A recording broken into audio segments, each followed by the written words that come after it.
or for those who are going to be listening to the recording, a little bit of background on us. I'm Max Menke. I'm one of the founders of GrowthX. I helped create the market acceleration program 6.5 years ago.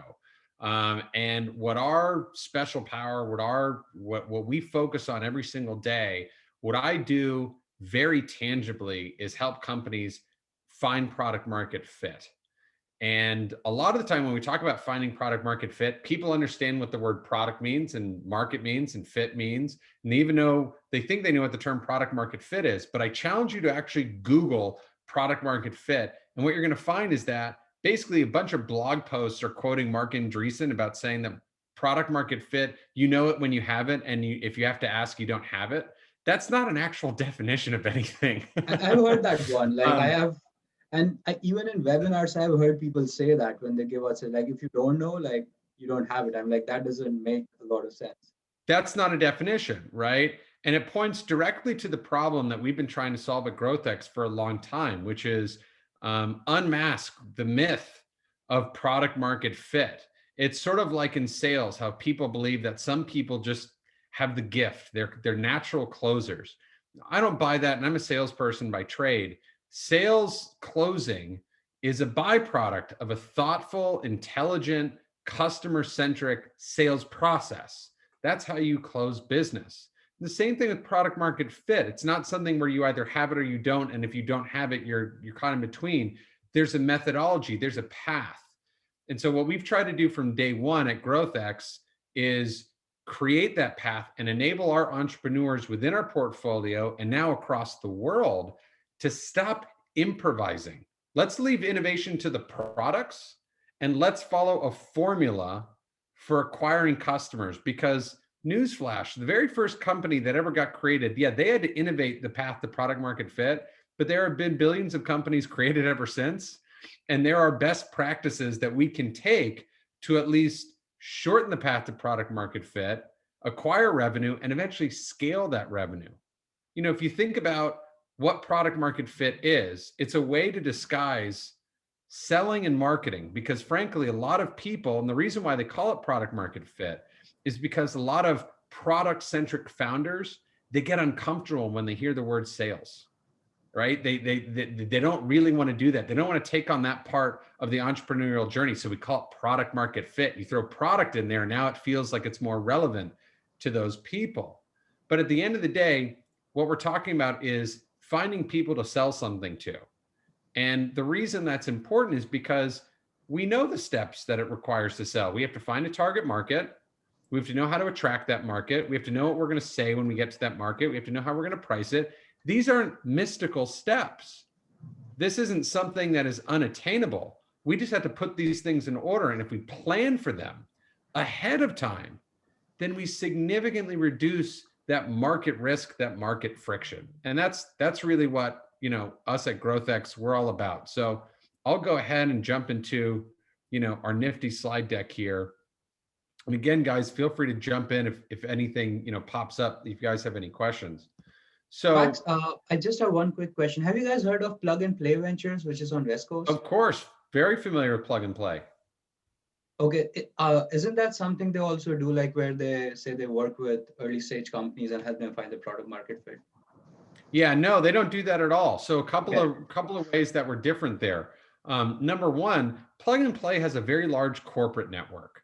Their overall philosophy is if we create a giant network of corporations, then we'll have the best Rolodex in all the industry. And so thereby, if we have a lot of connections, we have a lot of startups, all we have to do is plug and play. That's the name is hiding in plain sight, right? But what they don't actually have is any kind of curriculum, any type of organized methodology. And I see it with startups every day. You know what the number one problem is that they go to a corporation and they talk about my AI, my ML, I'm using a crowdsourced, blah, blah, blah, blah, blah, blah. And the corporation goes, okay, cool. So what do you do for me? And they don't know how to answer that. They don't even know why they're having a conversation with a particular company because, and you'll hear me talk about it a little bit later, companies do not buy products. People do. And we cannot find product market fit. You can't sell unless you have three things: empathy for your customer, curiosity and the keystrokes of how they do their business, and business acumen to understand the impact. What's it costing them to do business the way that they're doing it today? I've worked with Plug and Play. I've run my accelerator inside of Plug and Play. They have nothing of the sort. Now, that's not unique to Plug and Play. You No, know, I there are a agree to lot. that. Actually, I did talk with Plug and Play, and they onboarded us on their Plug and Play platform.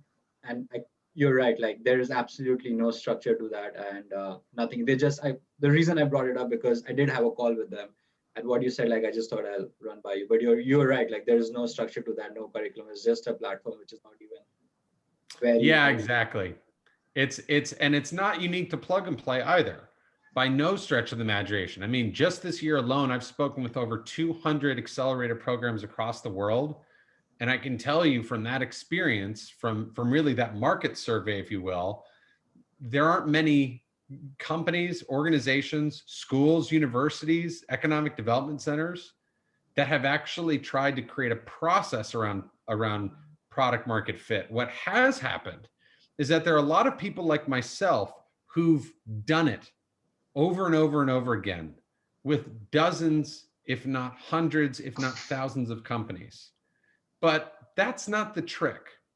We can't help companies if all that knowledge is stuck in my head and the only way you have access to it is by speaking to me. That's non-scalable.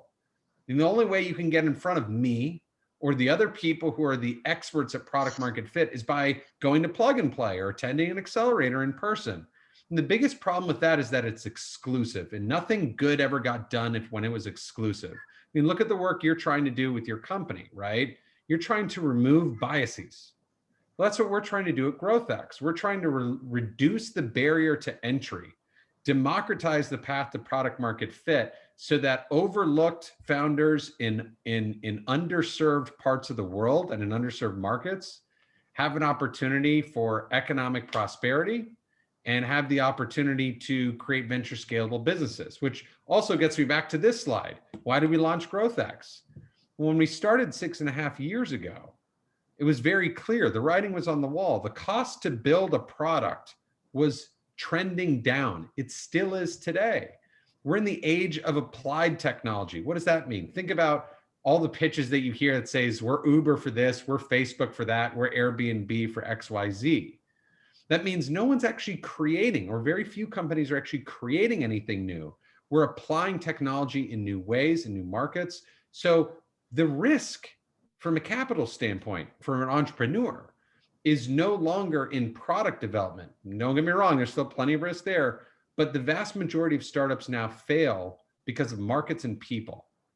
Yet the overwhelming majority of entrepreneurs out there still believe in the old saying that if I build it, they will come. If I focus on building an amazing product, that the market will come to me. And the worst thing that anyone ever said was Steve Jobs when he says the market doesn't know what they want.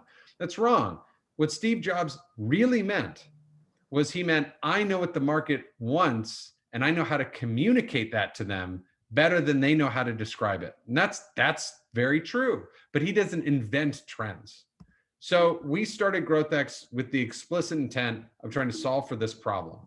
And we did that through the Market Acceleration Program, which was a bespoke program exclusive only to founders within our portfolio that we'd invested in.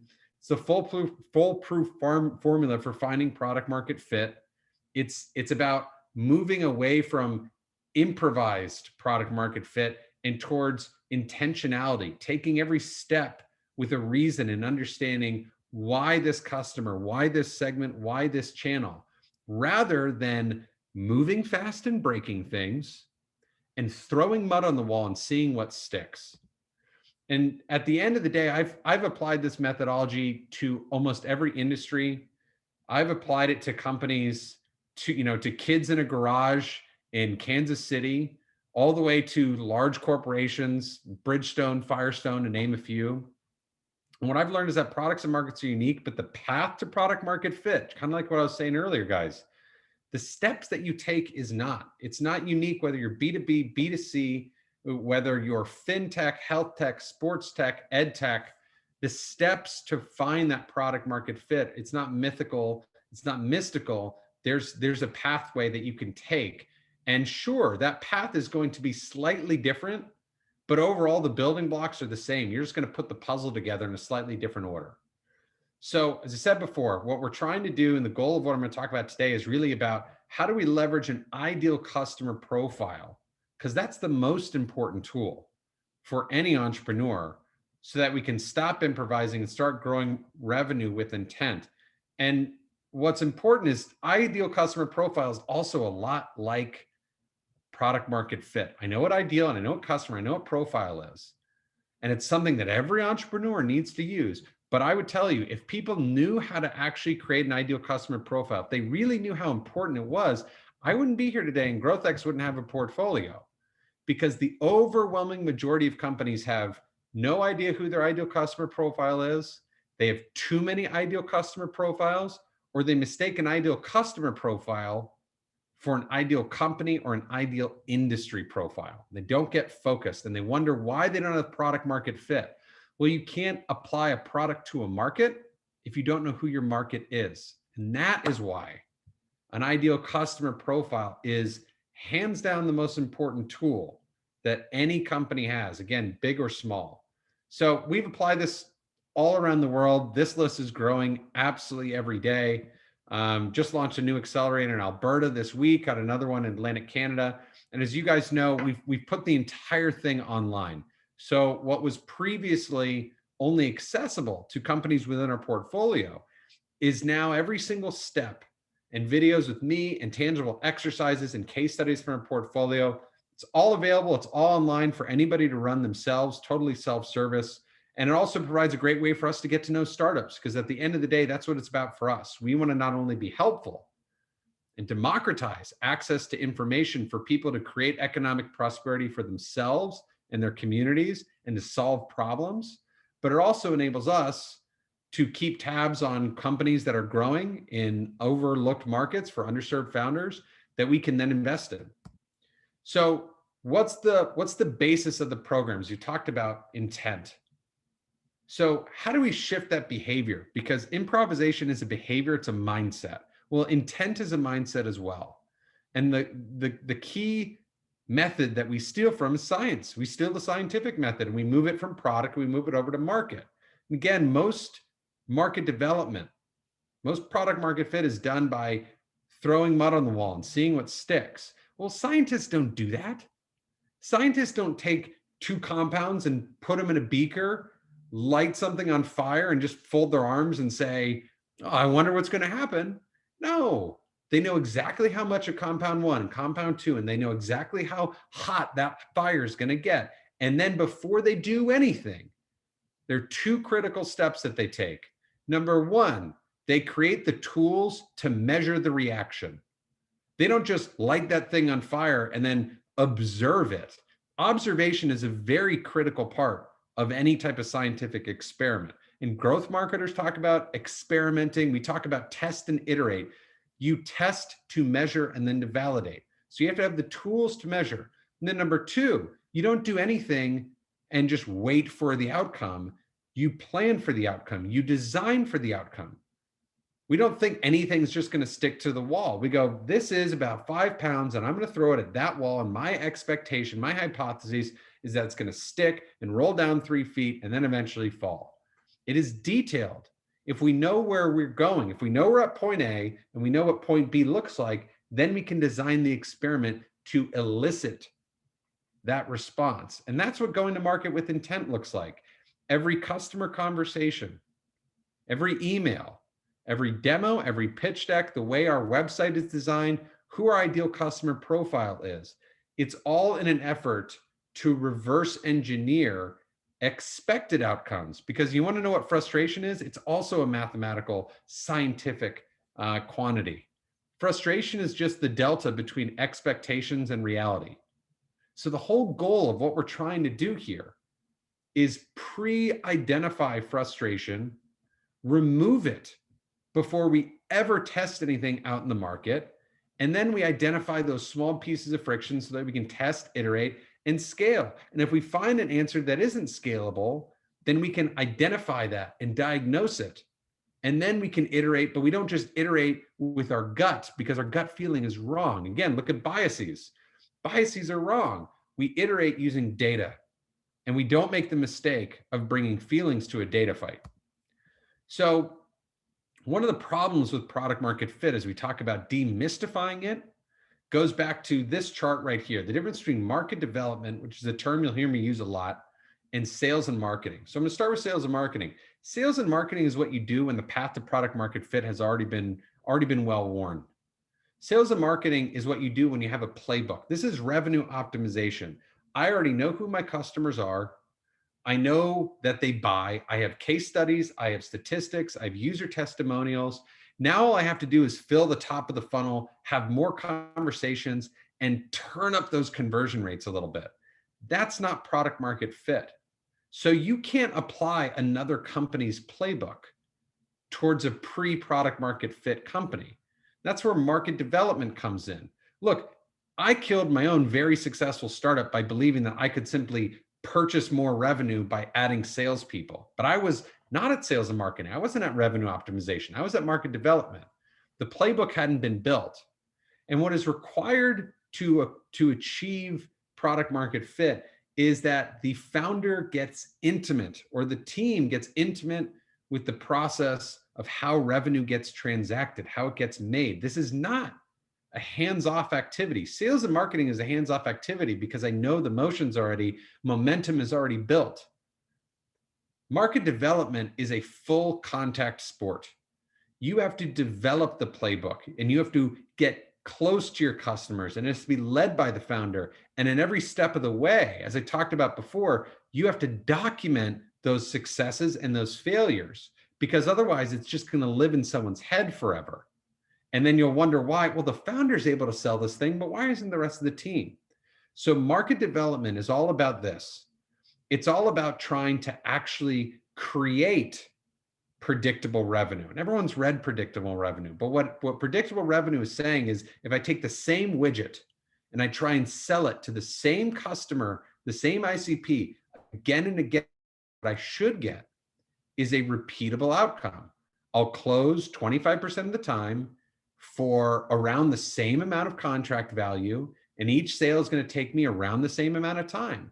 And that's the experiment. That's the grand test that we're running for product market fit. You guys want to know what product market fit is after all this time? It's being able to transact the same unit of value with the same expected income again and again and again. So what do you need an ICP for? Well, keep in mind, you need an ICP because your ICP is going to determine your entire go-to-market strategy. Your ideal customer profile is going to tell you who your market is and the value that you create with that market. So the value is then going to infer your pricing model, and your pricing model is then going to tell you what you can spend for customer acquisition costs, which is going to inform your channel. And the channel is also going to be informed by your ideal customer profile, as well as your onboarding costs. So your ideal customer profile is the most important tool, if not for any other reason, than if we already know the path to product market fit, then we know how it's going to impact all the other steps after it. Yet all too often, entrepreneurs fly in the blind, or they run with their gut feeling, or they're throwing mud at the wall and seeing what sticks, when they really need to do is get a mile deep on who their ideal customer profile is, because you're creating your ideal customer profile to sell. And you can't create that ideal customer profile if you can't help your customers. That's what sales is. It's not the used car salesman. Selling is helping. It's identifying someone in need, diagnosing that need, and making the decision of whether or not you are the qualified person to help them with that need. And if they're going to accept that help, that's their decision. But you cannot craft an ideal customer profile without the intent to sell, or without the intent to help, sorry. Because at the end of the day, you have to be able to diagnose pain, diagnose need, and you have to be able to find fit, because no one's going to buy your product just because it has AI in it. No one's going to buy your product just because they find all your features interesting and they think you're a swell guy or gal. They're going to buy your product because you solve a problem.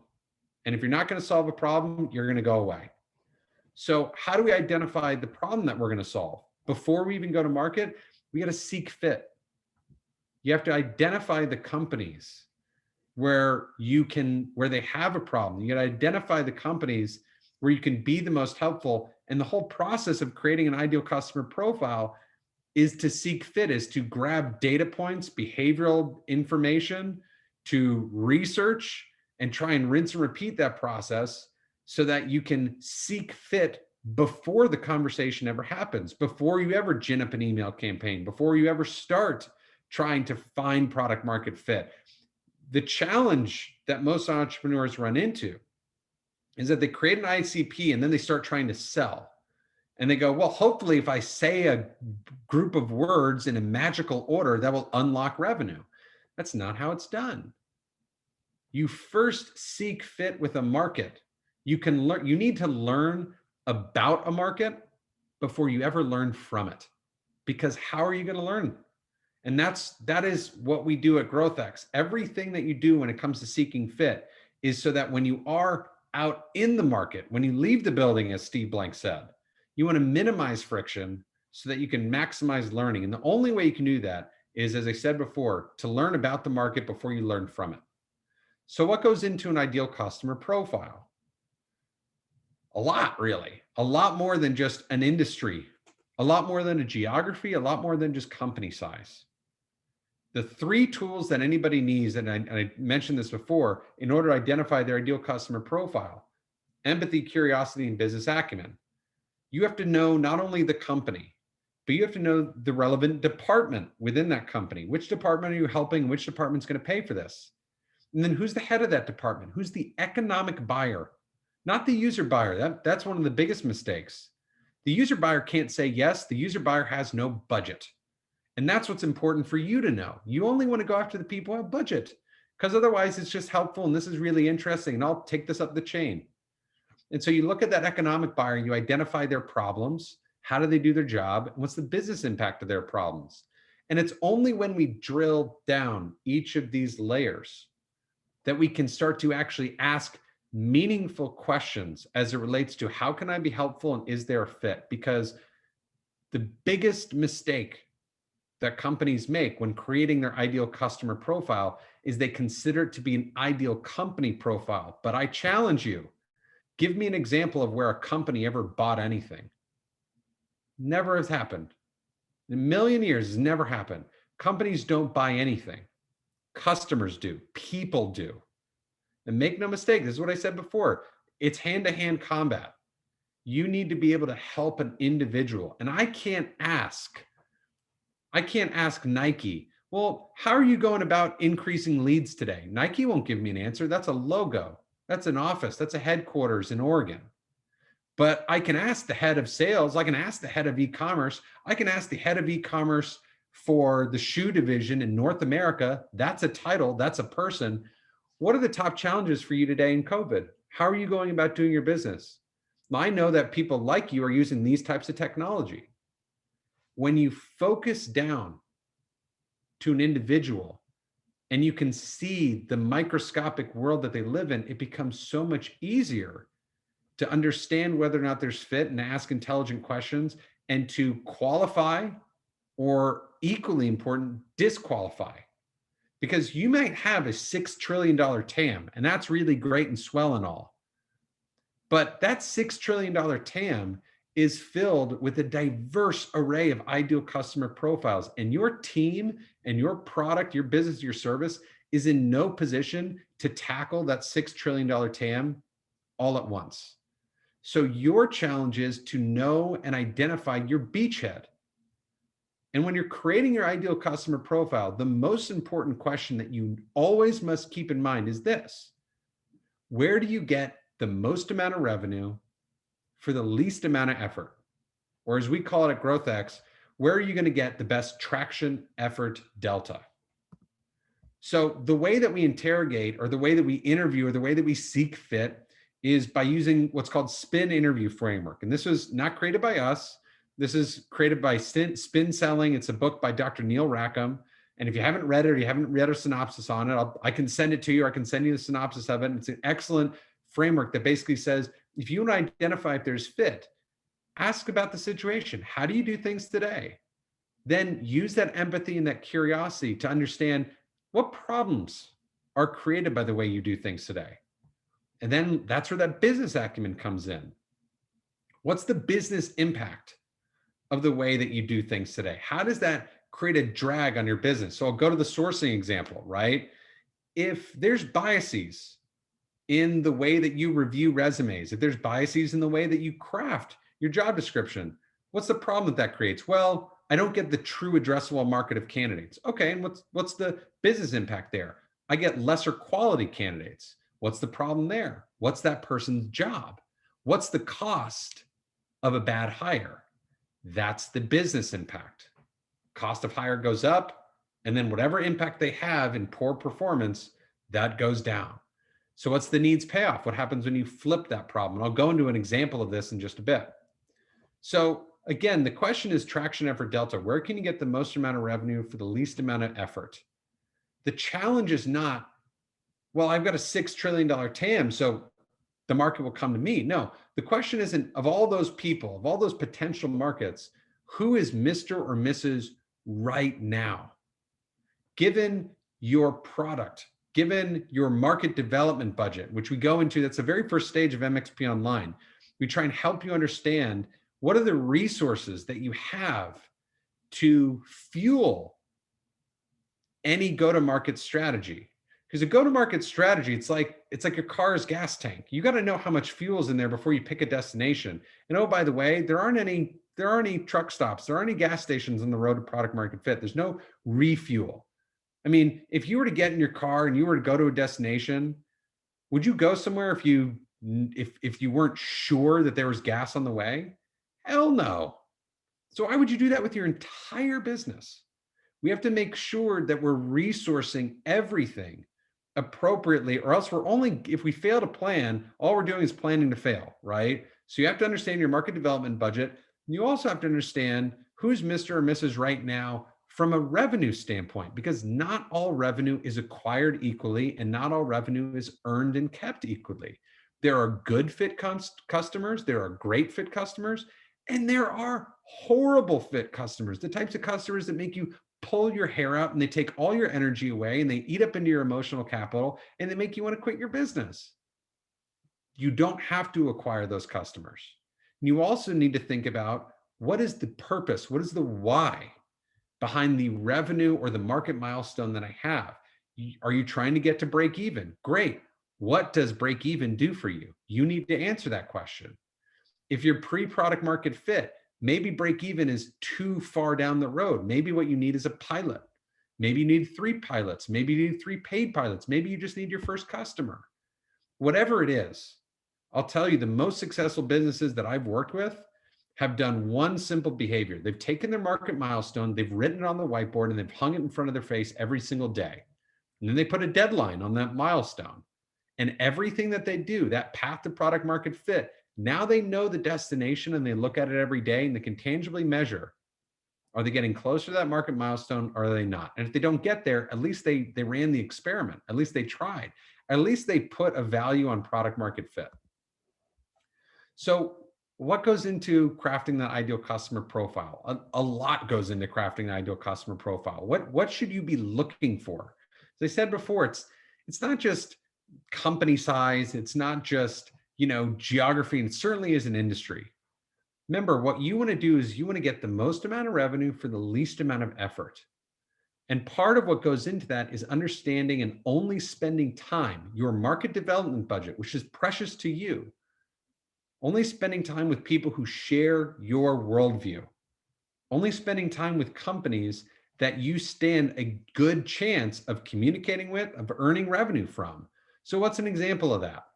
Let's just imagine that I had created a hardware device that now delivers blazing fast Wi-Fi on airlines. You can finally, watch Netflix. They're not going to throttle you. You could, God forbid, even do Zoom meetings on an airplane. I mean, that would be horrible, but you have crazy fast Wi-Fi. And so what most entrepreneurs would do in that scenario is they'd say, great, my ICP is the airline industry.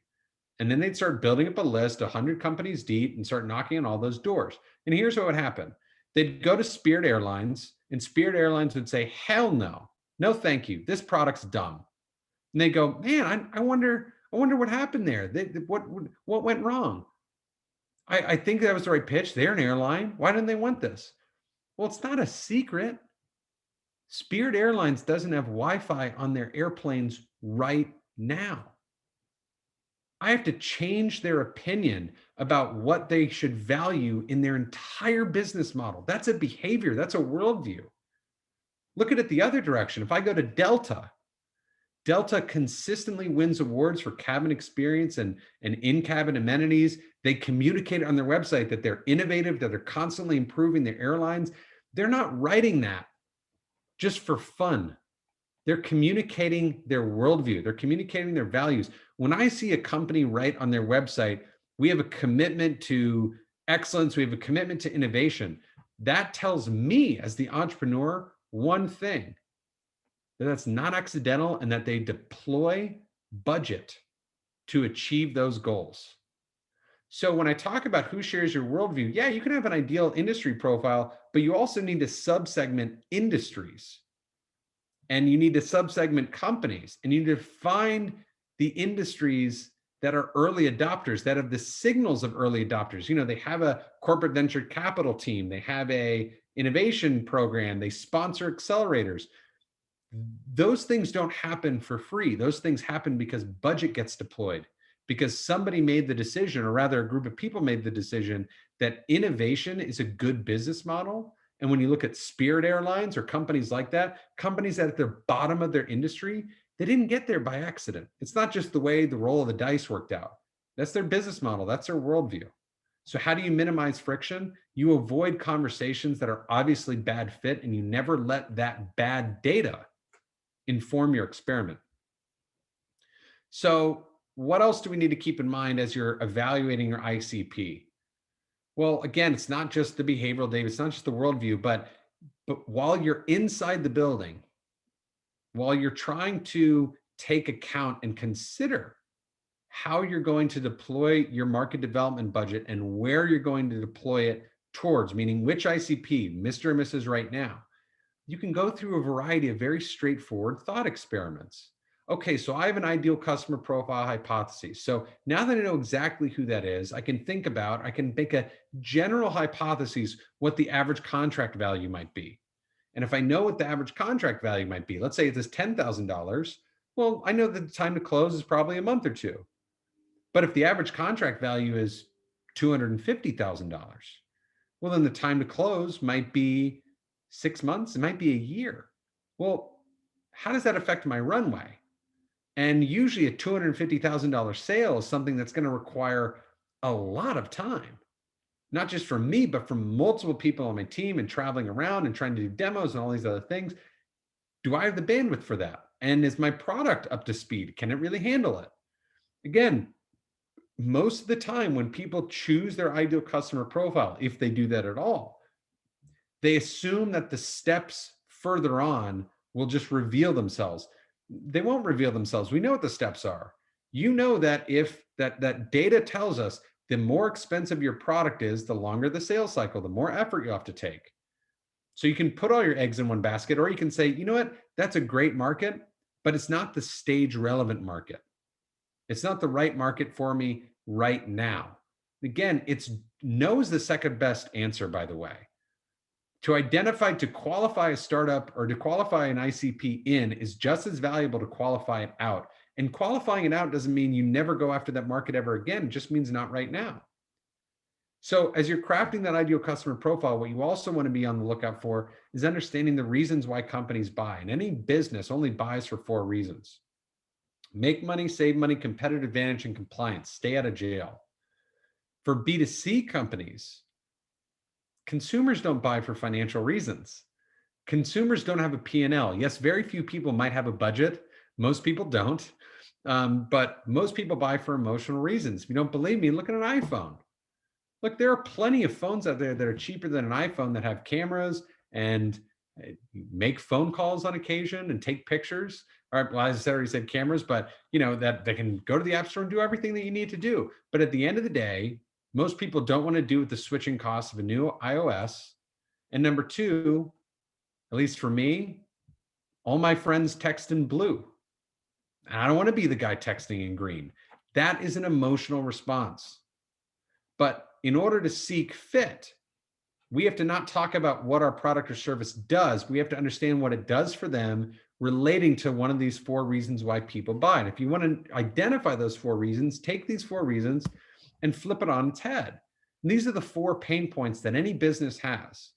Opportunity cost, they're not making enough money. Losing money, they're doing something inefficiently. They could be doing it better. Losing market share, they're falling behind or they're at risk of falling behind. Legal risk, they're going to get sued, they're going to get a fine.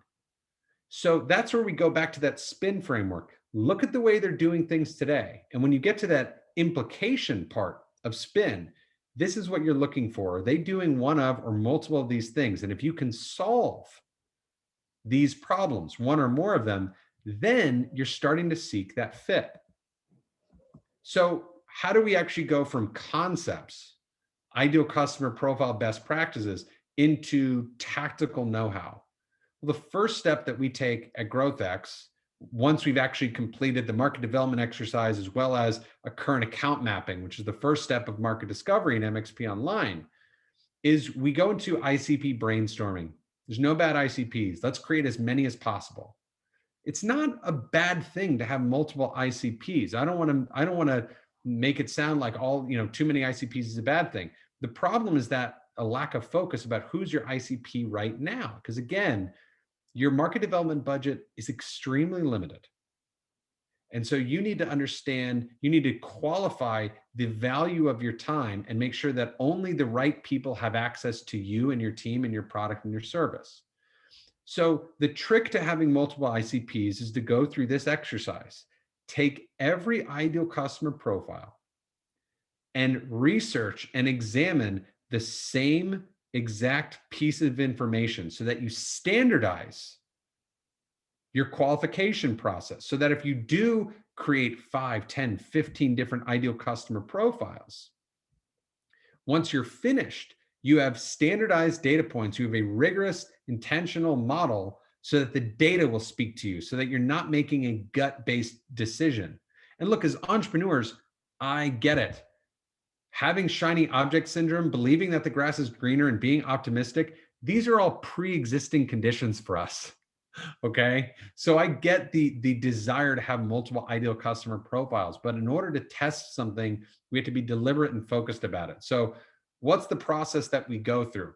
First, you got to pick an ideal industry. And yes, you need to pick one. If you try and jump across industries, you're not going to be relevant to the people within that industry. Number 2, you look at the ideal companies. That's the Delta Spirit Airlines example I gave. So what are the right companies? And this is important. And the founders that I work with, a lot of them skip this step, and it's critical. And the best example came about 2 weeks ago. I was working with a group of founders in Alberta, and a founder said, Max, I know who my ICP is. The problem that I have is that I can't find anyone else who looks like this one customer. We said, how long have you been looking? He said, 3 weeks. I can't find anyone who looks like this customer. I said, then you have an ICP of 1. And that's okay, but you can't scale a business off of an ICP of 1. And you would have realized that in the first 20 minutes of researching, rather than focusing your entire go-to-market strategy on the most narrow market available. So don't skip the exercise of researching to find out, are there enough lookalike companies for there to be an ICP, right? Research the departments. What's the most relevant functional group that you should go after within that department? Try and identify the most important roles, the economic buyer. Where's the P&L? Who manages the P&L? Once you understand who that is, take a look at the business issues. And once you understand the business issues of that department within those companies and industries, then you can understand the value that you create. So let's look at a case study for how we do this. So this is actually very relevant to the sourcing conversation. It's not the same company, but also in HR. So this is a company we invested in, I brought to market, called Optology. What Optology does is it uses behavioral analytics as well as a company's existing sales data to create a predictively accurate profile that new candidates will be judged against. So I take 100 sales reps and I give them a behavioral aptitude test. And then I mesh on top of those results their performance data. Now I have an ideal candidate profile.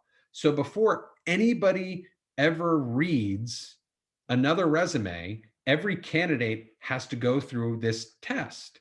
And only the candidates that are predictively an A+ fit, that have a 95% chance of becoming a top performer, the HR team only reads the resumes of those people. So there's no more sifting through and reading every resume and bringing bias into my reading. It's, we look at the people who are the best fit based off of their behavioral profile and what we know about our existing teams. And now we're bringing data to a data fight.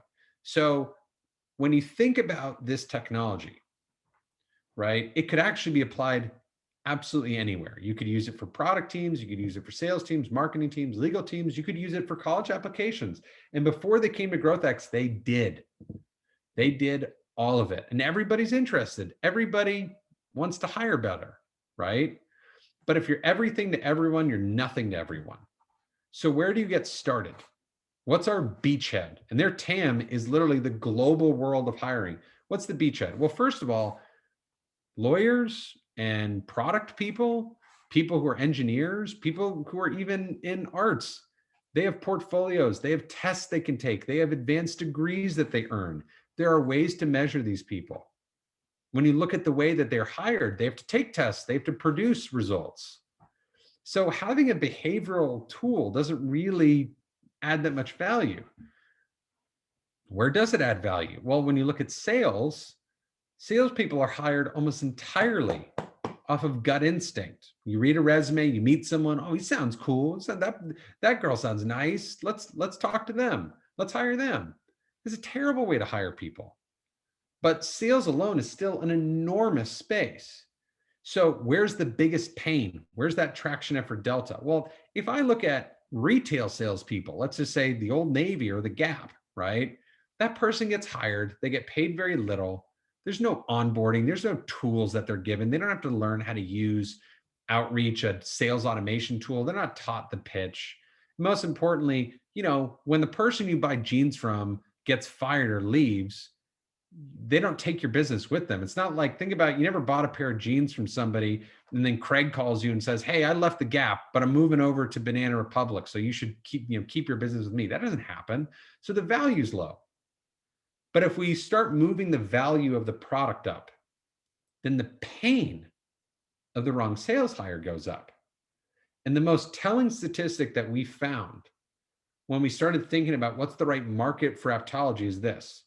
The cost of the wrong sales hire for an enterprise company, enterprise value solutions, was $150,000 to $250,000 all in. One bad sales hire. The cost of a bad sales manager or VP of sales was $1.5 million all in. Enormous number. That number will burn a hole. I don't care if you're Oracle, I don't care if you're Facebook, I don't care if you're Google. That number will burn a tremendous hole in your P&L. So that's where we started. So we looked at the idea. Sorry, how do you get that data? Yeah, like how do you get that data? Google it. Literally just Google. Okay. You have to become a researcher. You have to become, and you have to actually look it up. You just look over turnover in sales organizations. You look up, you have to research this ideal customer profile, and you have to start understanding, what is it that my customer reads? Yeah. Where are the blog posts that they go to? Who are the influencers? So the funny thing is that most people assume, they're like, well, nobody knows this information, but in every single industry, every single one, there are trade organizations whose job it is to know the answer to this information. So it doesn't matter if we were going into sales, it doesn't matter if we were going into farming. There are organizations whose job it is to know the health and well-being of the industry. So this is where I talk about market development, and the role of the founder is to get intimate with the process of revenue You want to know what the hack, you want to know what the shortcut is? The shortcut is to do this. Roll up your sleeves and become a digital ditch digger, because that is the fastest path to revenue. I can find out that information two ways. I can Google it, or I can spend weeks of time trying to get in front of customers and luck out by having somebody else tell me that information. And 9 out of 10 startups fail, and 80% of the reasons why they fail is because they'd rather learn the hard way than learn the easy way. So it's really not that crazy. You just start looking up turnover in sales organizations 2020, right? SDR, sales development rep turnover statistics in 2020. You have to be, that's where that curiosity comes from. That's where that business acumen comes from. You start looking at competitors. You start looking at trends in trade organizations. The statistics are all around you, because again, there's a cottage industry within every industry for those statistics to exist, for those markers to be out there. And if you don't see any markers, then one of two things are happening.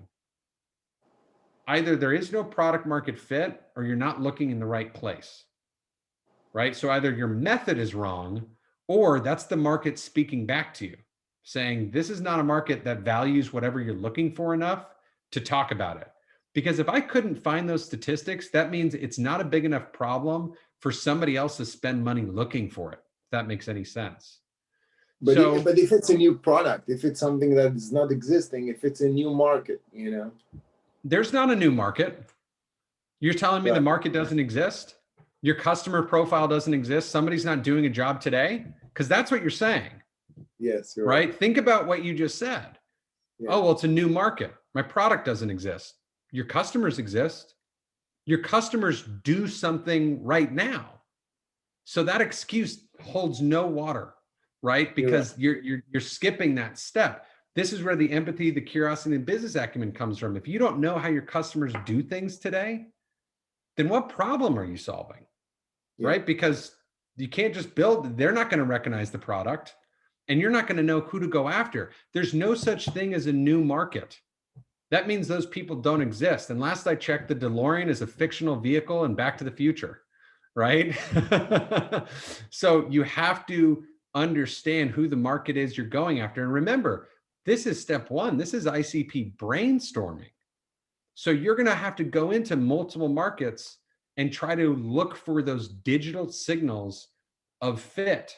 And if you can't find them, again, that's either your process or it's a signal from the market. And that's a fine line that you can only determine. You can only de-risk the answer to that when you compare 5, 10, 15 different ideal customer profiles in a rigorous research process across each of them.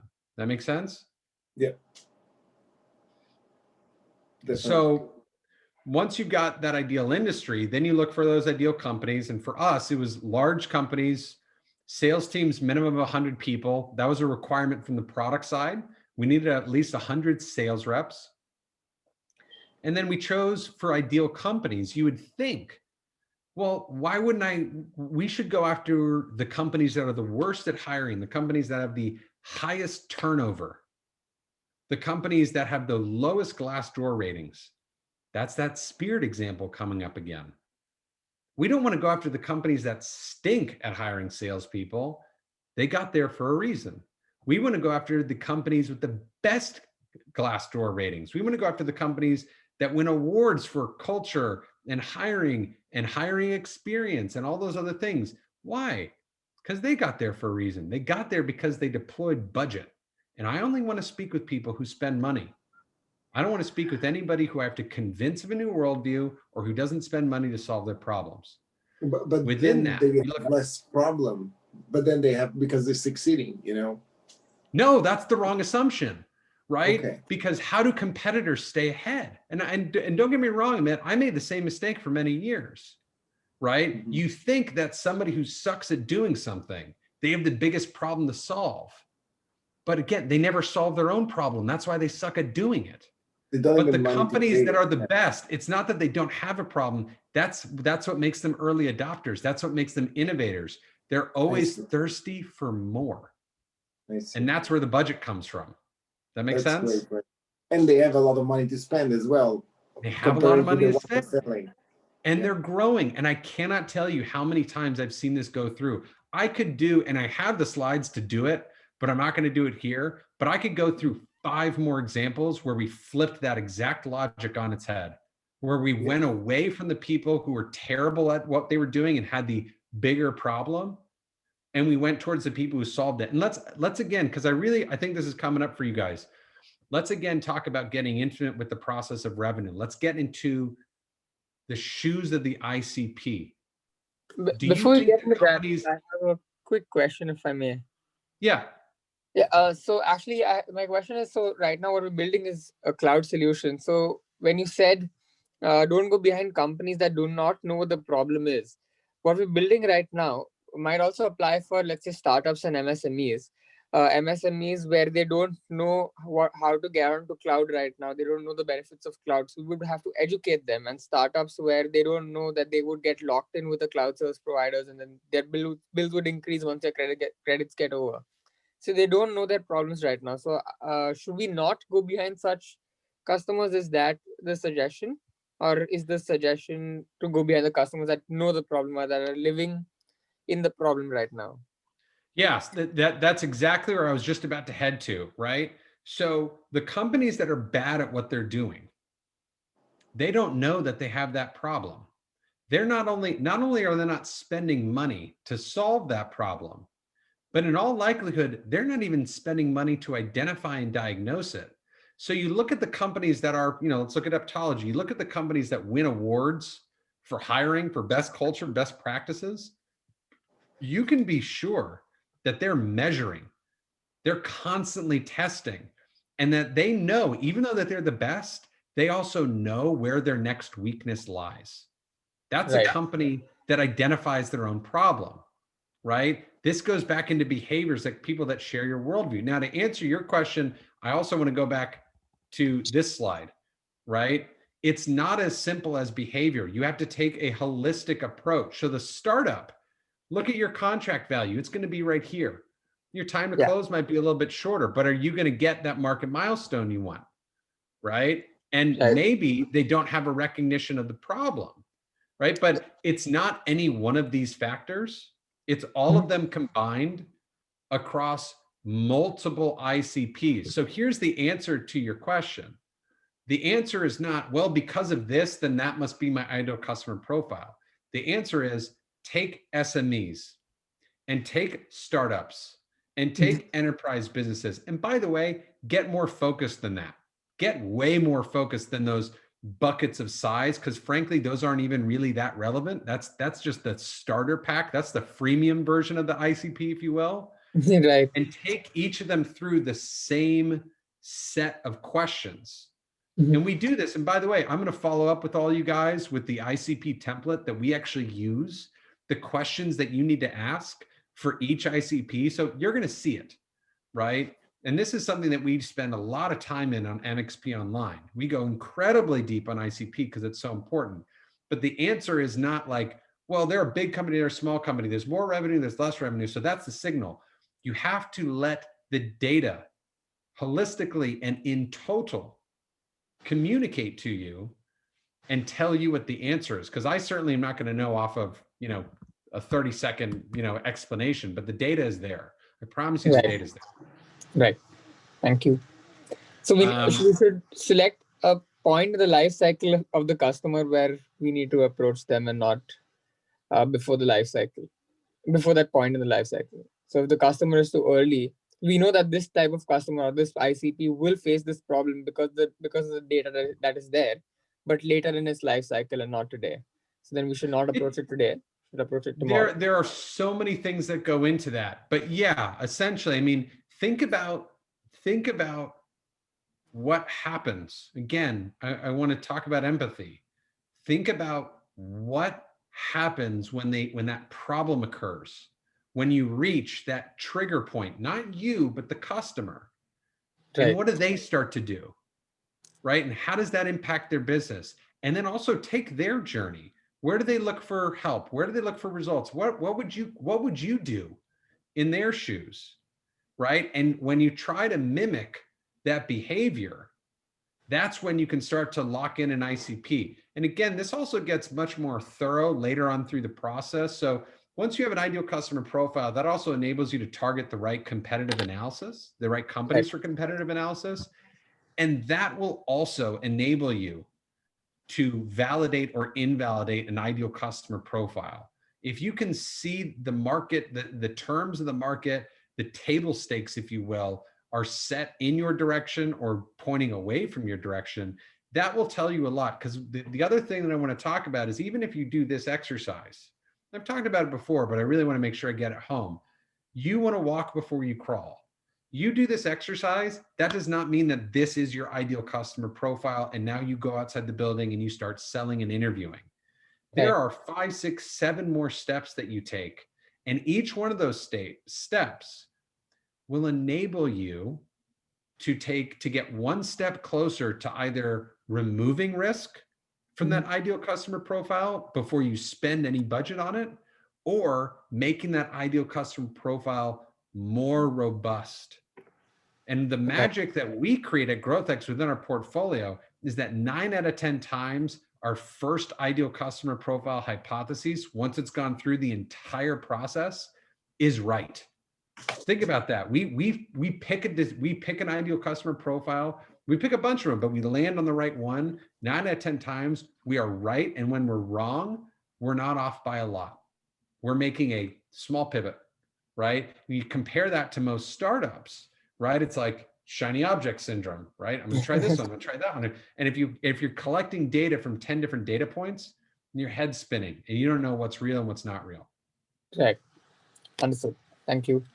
So just to wrap up Apptology, I mean, so we understand who the departments are, the influencers, head of sales, chief revenue officer, head of HR. What are their business issues? Well, if I'm not very good at hiring, if I make the wrong sales hire, right, I'm going to lose money, right? The cost of the hire is going to go up because I have to do that entire process again. And if that person isn't very good at bringing in revenue, I'm not going to make enough money. So what are the things I'm solving for? If I can be helpful to them, they're going to make money and save money. So what's the value of Apptology? And by the way, this is literally the first line of all of our emails since day one. Apptology helps CROs at industry-leading technology companies increase revenue while decreasing the cost per new hire through our predictive hiring technology. And that helped us set meetings with enterprise technology companies because I understood and I demonstrated that I understood what they did and what I can do for them. You know, that looks like a relatively simple sentence, but there's so much subcontext in between there. You know, it's basically saying, I know what you do and I know how you do it, and I help people like you solve that problem. And notice that what I do, predictive hiring technology design, that's at the end, not at the beginning, because when you're trying to talk about the value that you create, nobody cares what you do. They care about what you do for them. What does psychology tell us about people's behavior and what their favorite topic is? Most people's favorite topic is themselves, right? So when you're trying to communicate what you do, you should always put that through the vehicle of what you do for a company, what you do for an ideal customer profile. And you cannot do that well and effectively and in a way that's going to resonate with anybody if you don't know who them is in a very tangible way, Notice that we put enterprise sales teams, leading technology companies. Those are personas that we're specifically trying to attract. I'm not trying to create a big, fat, wide funnel. I'm trying to have a laser targeted conversation with somebody to say, I know who you are, and here's what I do to help people exactly in your situation. Another piece of advice on ideal customer profiles is I always like to say, and founders within GrowthX are tired of hearing me say it, but focus on the 50. There are not more than 50 individual human beings on planet Earth that are the right people, not companies, people that you should be communicating with right now. You need to get into their LinkedIn profiles. You need to understand how these individuals are measured, because every job has metrics. Even the CEO, even the founder, That the founder has metrics, MRR, ARR, churn, burn, all these different things. These are metrics. These are the ways that we are measured. And if you can't identify how your product feature impacts somebody's measurements, somebody's metrics for their job, then you don't have product market fit and you can't communicate your value to them. And so you need to focus on the 50 individuals because it is not a quantity game in market development. It is absolutely a quality game. Quantity will create noise. And on top of that, I'll tell you, my background is in sales development and lead gen. And if you want to know a scary statistic, I've got one for you. In order for companies to get a first meeting with somebody that they do not know, a cold outbound email campaign or a cold outbound prospect, just to get the first meeting, not to close the deal, not to even turn a lead into an opportunity. It requires 15 unique touches over 16 days. That's email, phone, LinkedIn, coordinated high technology campaigns with industry leading copy behind it. Multiply that by 50. Now multiply that by 500 contacts. You do not have the capabilities, most of you, to do that at some kind of scale that's relevant and useful. And that's okay. Because if you focus on 50 individuals, you know what you get back? You get the ability to be personalized, to leverage your network, to be relevant, to be targeted, and to make sure that you're seeking fit with people that are predispositioned to provide you with the most amount of revenue for the least amount of effort. I want to wrap up with a couple of hacks, a couple of things that you guys can do to really action all this. The first thing, and you guys heard me say it before, is just to be intentional. Ask why before you do everything. And don't improvise. I guarantee you somebody has done it before. There's a tool, there's a resource.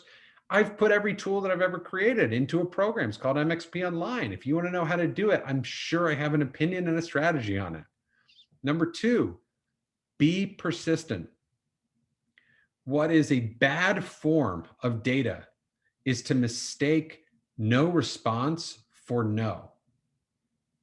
A lot of the time when we invest in a company, the first step that we do is we look at their current accounts, we look at their current pipeline, we look at conversations that they've had. And I hear the story all the time. Well, you know what? I reached out to that company. They're not our ICP, Max. And I say, how do you know? I say, well, we reached out to them, but we never heard back. That's not data at all. That's not a data point. That's an empty space. I'll give you a case study. I was working with a company. I was working with a founder for about 8 months, and we knew who our ICP was. We had it down pat. And Salesforce was customer 1A. It was like, there's no doubt in my mind, if we speak to Salesforce, we have a deal. So I wrote up an email campaign. I had the founder send it out for 5 weeks. And every single week after that first email, I was like, they're not interested. I said, how do you know? He says, they didn't respond. And then the next week, they're not interested. How do you know? They didn't respond. Went back and forth. After 5 weeks, the entrepreneur said, Max, I look like an idiot. I'm not going to keep reaching out to this guy. He's clearly not interested. Well, I don't bring feelings to a data fight. And I just asked him, how much would a contract be with Salesforce? He said, easily $500,000. Okay. So it's not worth your time to write an email for $500,000? Because that's what we're talking about, by the way. He said, nope. They're clearly communicating with us. Okay, fine. Then I will on your behalf. I'll write those emails. I'll send them out. I wrote 5 more emails, 10 emails. On the 10th email that he responded, hey, Max, thank you for the thoughtful follow-up. I've been totally busy lately, but we've got to get something done soon because Dreamforce is coming up in 8 weeks. When's the soonest that you can meet with us? By the way, that deal closed for $750,000. And we would have never had an opportunity if we assumed that no response meant no. Think about your own inbox for a minute. Again, this is where that word empathy comes in. How often do you push off an email from somebody? How often do you just go and do something else and you just totally forget?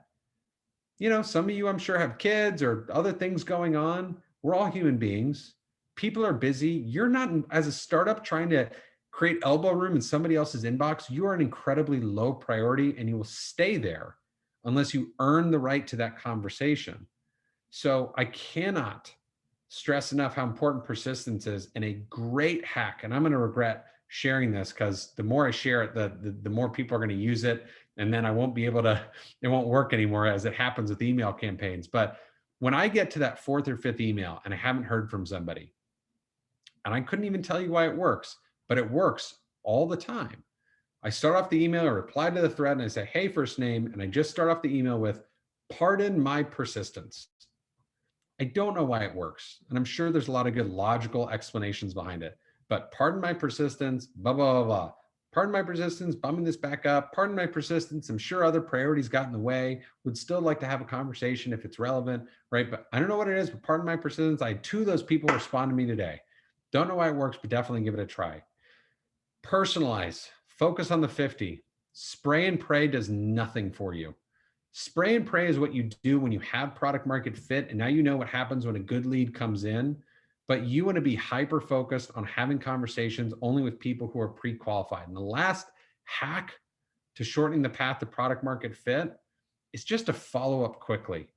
There's a lot of studies out there that show that if you're going to spend all this time and energy and effort to try and get into somebody's inbox and get that meeting and sell that product, that all of it goes to waste the longer you wait to respond to your customer's response or your customer's email. And in fact, studies show that if you wait basically more than 12 hours or a day to respond to somebody, so if a customer writes an email to you and you basically fail to respond to it for a day, the likelihood that you get them to respond back to you drops to almost 0. It's like the conversation never happened.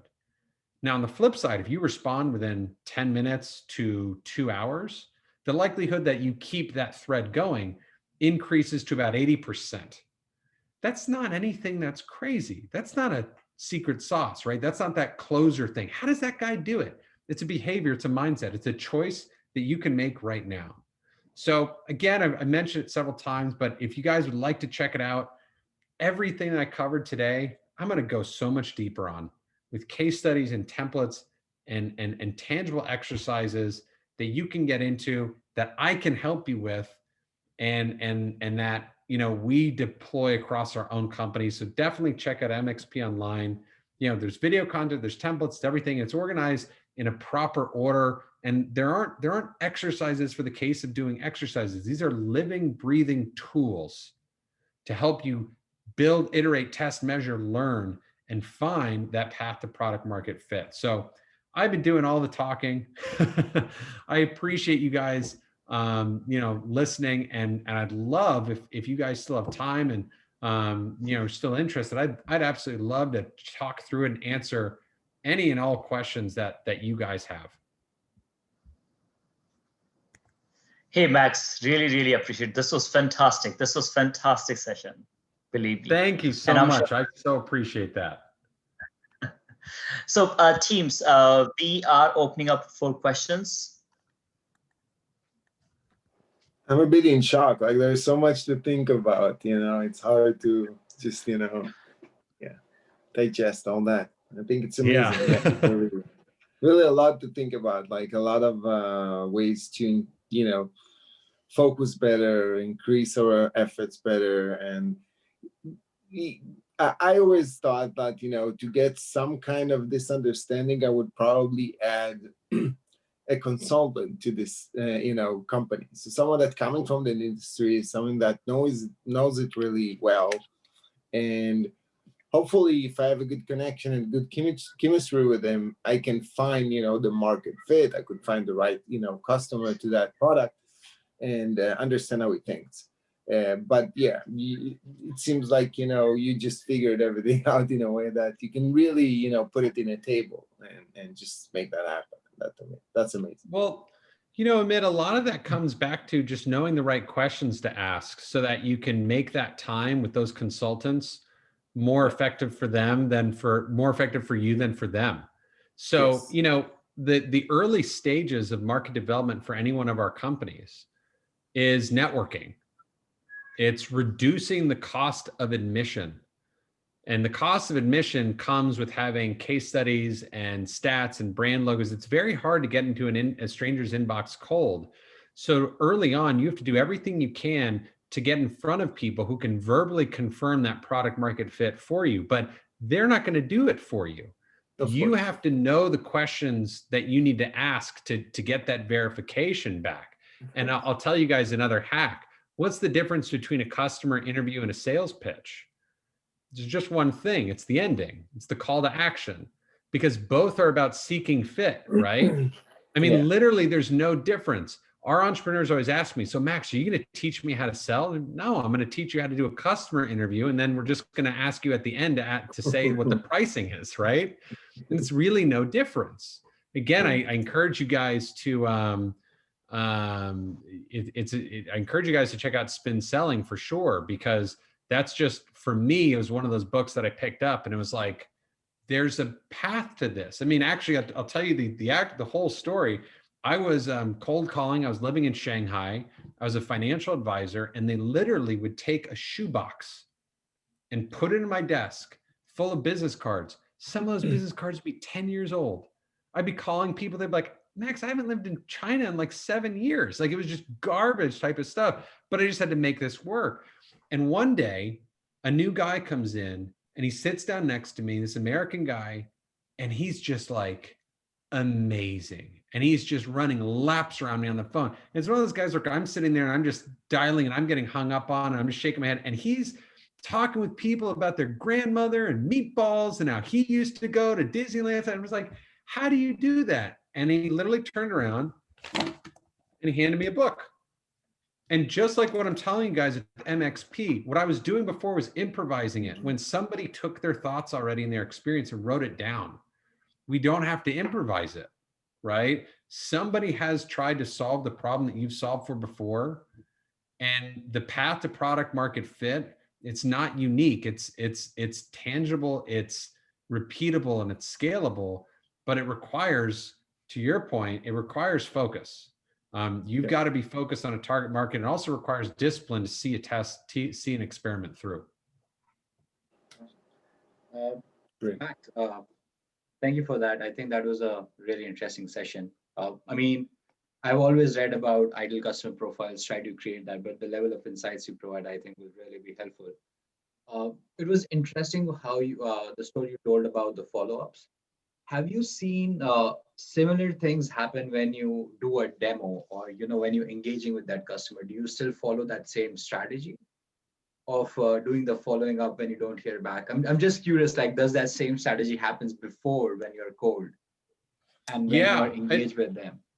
Yeah, absolutely. And so much of it, I mean, this is one of my favorite parts about learning about new companies and getting under the hoods of their sales process, I kind of get to be sort of a forensic sales accountant.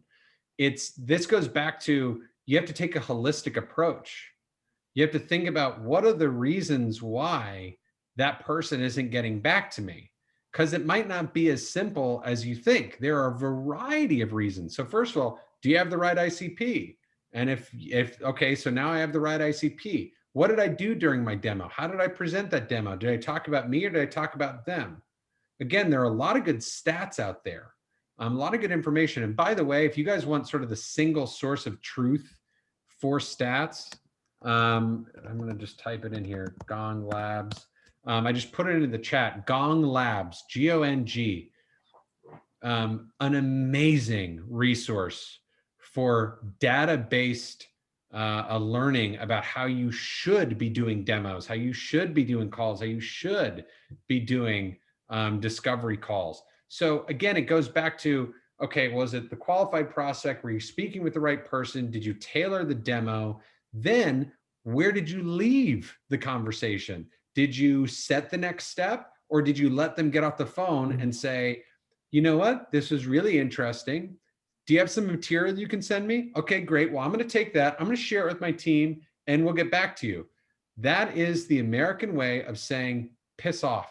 This was great. This was nice, but not helpful. If you ever hear someone tell you, like, send me the messaging and send me the deck and we'll get back to you, they never do. And there's nothing you can do because you've already blown, in most cases, that first impression. So the question is, was it the wrong audience or was it the wrong approach? And that goes back to being intentional, right? What are you testing? If you go through five of those conversations and you get the same outcome each time, you need to start asking, what are you going to do differently to get the different outcome? And be very clear with that test. Now, if somebody doesn't respond to me, yeah, I'm still going to keep following up. I'm still going to reach out. I'm going to reach out until somebody tells me no, but I'm not going to be terribly annoying about it. There is a little bit of an art / science to that. You know, I'm not going to reach out to somebody every single day, but I am going to continue to follow up with them, especially if I know their phone line's active and I know they're out there. I'm going to try and stay in front of them. It's amazing.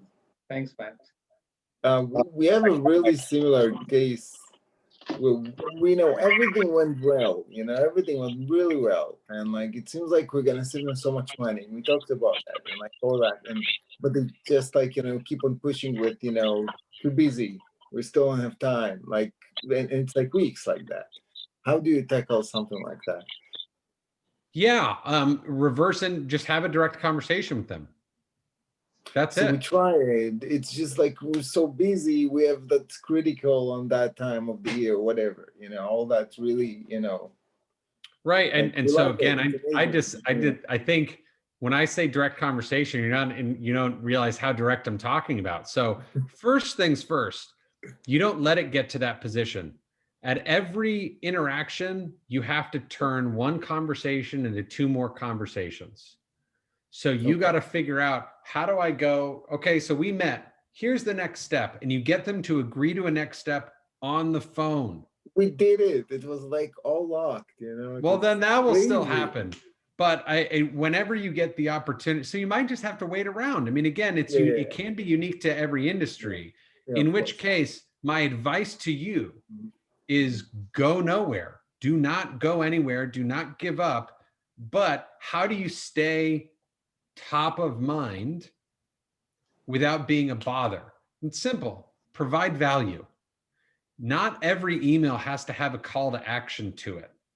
So this is why you start gathering tools. This is why simplest behavior you can start doing. Just start setting up Google News alerts and add that company to your Google News alert, or add the industry to your Google News alert. And you can write people an email for no reason and they'll appreciate it. You know, hey, saw your post on LinkedIn. It was really helpful. Share it with someone else. Thanks. Definitely. So that don't ask for anything. Really or, you know, saw this and thought it'd be helpful to you. Don't ask for anything. And all you're looking to do is this. And at GrowthX, within MXP Online, we call this nurture frameworks. All you're looking for, the only thing you're looking for is when the decision comes, right? And the gentleman with the cloud-based computing company, when the trigger event happens, you just want to be in their recall. That's where you want to be. And this is what Gary Vaynerchuk talks about. When Gary Vaynerchuk talks about jab, jab, punch, or jab, jab, hook, I should know that better. When he talks about that, what he's talking about is playing an impressions game, right? When somebody has the recognition of need, they're either a blank slate and they're going to trust Google to tell them who to work with. And that's really the journey. Or they're going to go, I know that guy. I know somebody who's been telling me that they can have help. And now you're already a trusted advisor and they see your name and their company name in their inbox enough that you've already built credibility. So don't underestimate the value of emails with just value, but no call to action. No, I definitely see that. Like I have a good connection that, you know, it's always like disappearing for a while, but I always send him like relevant messages and he was like always liking it, always responding. And that's really what's keeping this alive. Definitely. Yeah. That'll happen. And timing can be, for certain industries, there are cycles, there are seasons. I was working within the ed tech space, and basically our entire sales year came down to July, August, September. I know, but that's why I'm leaving. Yeah, which in some instances was great, and in other instances really sucked, but at least we had clarity. It's like we spent the entire year providing value to people, and then when it came decision time, our phones rang off the hook, right? We were the obvious option, but it's uncomfortable, you know, waiting all year for that. Yeah, amazing. Thanks. Max, I just had a quick question, Max. I'm dialing in from India. We manufacture electric two-wheelers where we operate with a lot of delivery companies. I mean, that's the background. What I just want to understand from you is, when do you call it quits? I mean, it's great that you actually said, you know, keep persistently following up. But when do you really know that, okay, that guy is probably talking to another competitor and the competitor has offered a better price and he doesn't want to tell that to us? And how do you call it quits? You don't. I mean, that's really the truth. You don't call the quits. You just draw down the activity, because not all activity in your pipeline should be created equally. Remember, the first thing that we do at GrowthX is we establish what your market development budget is. And the way that all of you should prioritize your time, your energy, your effort is this simple criteria. Money in hand, who are your customers today? Promise of money in hand, who are the people who are closest to being your customers? Everything else. So when you look at any individual day and you break down your time and the amount of effort that you have to put into every interaction, if somebody goes from a demo to ghosting to going cold, well, I'm not going to treat that person with the same amount of energy and effort as somebody who is running quickly through my pipeline and is a screaming hot lead. I'm going to deprioritize that person. But this is where we get into nurture frameworks. If you're doing enough outbound, if you're doing enough pipeline filling activity, you should be in a position where you can start bulk messaging to people. And so one thing I didn't get an opportunity to talk about today is the importance of knowing your ICP. The importance of having dozens of conversations with your ICP is that you become their consultant.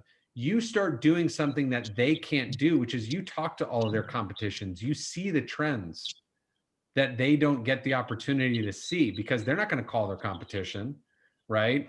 And so that's where you can start providing that value. And you can do that in mass and sharing anecdotes. Another phrase that's often talked about but not really explained well is product market feedback loop. Part of that product market feedback loop is you're speaking to the market and you're hearing trends, and then the next tranche of the market you go to, you share those trends with. And that's that feedback loop.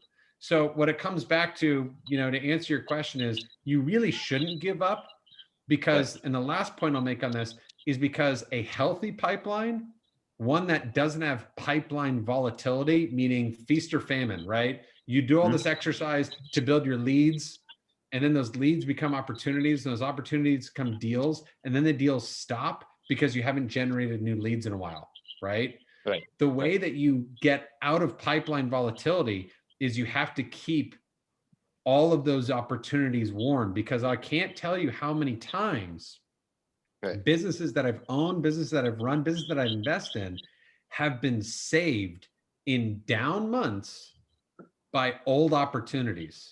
Right. And the only reason those opportunities came through the door is because we de-risked our pipeline, is because we kept old conversations relatively fresh. So even if you take the chance of saying, well, I'm just going to toss that person out the window, you just don't know. Now, actually, I will give one more example there about competitors. Great best practice. If you actually know that somebody went with your competitor, right? And if you know that your competitor is not any good, you have the inside dirt on them, here's what you do. You say, hey, great, sounds good. Let's just plan on keeping in touch. Best of luck with everyone. A month, 2, 3 months later, it's going to depend on your industry and what onboarding's like. If you know that that's a shit show, email them later and just go, hey, so-and-so, hope everything's going well. Just wanted to check in and make sure things are going great with such and such company. If that company is really as big of a dumpster fire as you think it will be, they will pull the plug and they will be happy that you rang the door. And again, I've run entire businesses off of that model where a healthy portion of our customers converted after they already bought with a competitor because we had the inside information about how bad that process was. Okay. I mean, great insight, Max. Thanks. You're welcome. I can't stress enough how important pipeline diversity is to avoiding pipeline volatility. It's a huge problem. That's what predictable revenue is about, by the way, right? It's about having deal volatility go down. Right. Amazing. Thanks again, Max. You're welcome. Sounds fantastic. Any other question from the audience? Can we talk every week? Yeah. You can. You can. I'm available 24/7, 365. online. That's why we created that, because I can get, I give this lecture every single day. I give this chat every single day, but everything that I've told you, and I really mean this, even the last answer that I gave, I know that that's a common question, and I've recorded it and I've put it down there. And this isn't a sales pitch, but this is to say, like, we don't have to schedule this. I'm available to you right now. And that's honestly the truth, because this is the only problem that I've solved for the past 6.5 years, is rolling up my sleeves and working with entrepreneurs like yourself, trying to solve all these problems. There aren't that many curveballs when it comes to it. There certainly are, unique challenges here and there, but, look at the education market. There really aren't schools for marketers and salespeople. There are marketing trades, there are marketing tools. You can learn how to be good at Facebook or SEO. But when it comes to sales and marketing, none of us are trained at doing this, right?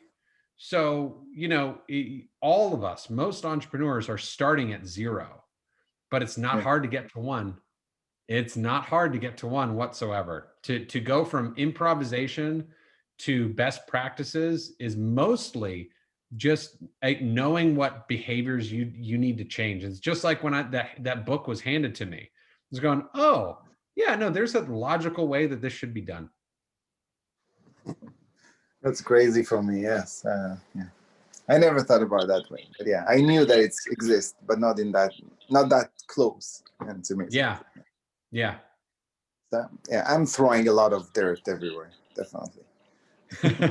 That's okay. You're not alone. No one told you that throwing dirt wasn't the right strategy. That's the truth. No one said that. Again, Mark Zuckerberg said, move fast and break things. Well, unfortunately, when it comes to product or when it comes to market development, that's terrible advice. That's really bad advice. But, just to wrap up, guys, I just dropped a link in the chat. That's just for us. We love feedback. We think feedback is a gift. And also, if you want to reach out, if there's something that I can be helpful with, beyond just looking at a pitch deck, if there's a tangible market development problem that I can be helpful with, would love to hear from you. I'll be sure to follow up. I know you guys have this recording. I'm going to take the deck that I went through. There are a couple extra slides in there that I'm going to send over that you guys are welcome to jump into. And I'm also going to follow up with links to our ICP exercise. And, go in there and start working that. And if you're having problems with that ICP, feel free to reach out to me. It's easy enough to do. And, as we like to say, help is our due diligence. We're very intentional at GrowthX about not attending pitch decks or not reading pitch decks and not attending demo days, because I can't learn anything from a pitch deck. I really can't. The best form, if you guys want to know what it looks like on the other side of the table from the investor perspective, traction speaks louder than words. And the best investment signal doesn't come from you, and it doesn't come from a TAM slide on a pitch deck. It comes from the market. It comes from speaking to the market. So if there's a way I can help you speak to your market and learn about it while you're doing it, I'm totally interested in having that conversation. Thanks a lot, Max. Really, really appreciate it. Amit, definitely, since you are in the New Jersey and you have a really strong market in North America, I think you should speak to Max as soon as possible. And I'll also ask Prakhar to do the same. The other companies that we have are mostly focused in India and Southeast Asia market, but I think they can definitely jump on a call with you, gain some insights and take your feedback. So thanks a lot, Max. Really can't appreciate you enough for the session that you have done today. And probably we can schedule another session for the people who are in different time zones so that it is convenient for them as well. Okay? Yeah, absolutely. Yeah, definitely. Thank you, everyone. Really enjoyed it. Thanks, Max. Yeah. Pankaj, thanks to you as well, Pankaj, for setting all of this up. Definitely a great opportunity. Thank you. Take care. Talk to you soon. Talk to you. Have a great rest of your day.